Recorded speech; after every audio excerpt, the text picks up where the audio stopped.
Kalimera, my name is Alex. I'm a first-year PhD researcher at the group of IC at ETH Zurich, led by Professor Daniel Hall. Today I will present you my current thoughts on the topic of entrepreneurship for digital fabrication and hope to kick off a constructive discussion. DFAB is an umbrella term for numerically controlled production processes.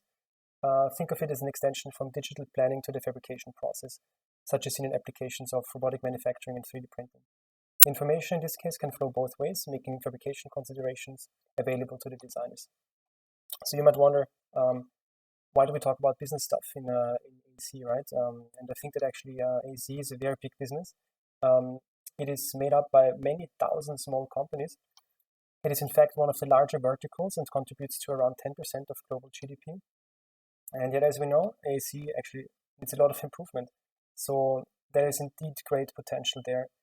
Slim margins in AEC are also good evidence that existing business models are becoming irrelevant and new ones might be needed, especially when undergoing the digitalization of the AEC sector involving both digital planning and production of the built environment. So exactly those are the opportunities and fertile ground that entrepreneurs in AEC see already today. When we think of entrepreneurship, we often think of success stories like Steve Jobs and startups and so on, right? And yeah, in fact, also in AEC, there are very running startups out there. So let's look at a timely example, the one of Katera. Katera was a prefabrication building model producer intended as a one-stop shop for customers. For different fundraising rounds, they raised more than $2 billion US, making them the most recent, if not the only AEC unicorn startup in the world.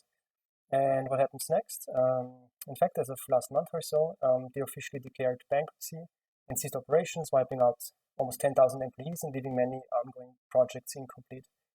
So what happened here and how can we learn from it?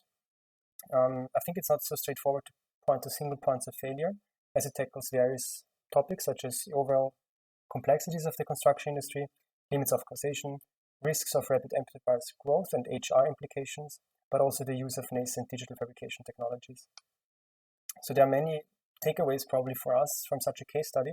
And what I'm looking at in my PhD research is what exactly the opportunities are, what the risks are that are involved in such an endeavor, the motivations both from founders and from investors to pursue actually a venture in AEC, and to understand how product development is put to practice by new and existing firms when using digital fabrication technologies. I will also be looking at business model design for new ventures and trying to make sense of emerging market trends and what they mean for value chain reconfiguration. So, yes, I feel the same. There are many things to unpack, and if that to some degree sounds interesting to you, please reach out and share your opinions so we can discuss it, and I'm very happy to receive questions. Effiaristo, and thank you for your attention.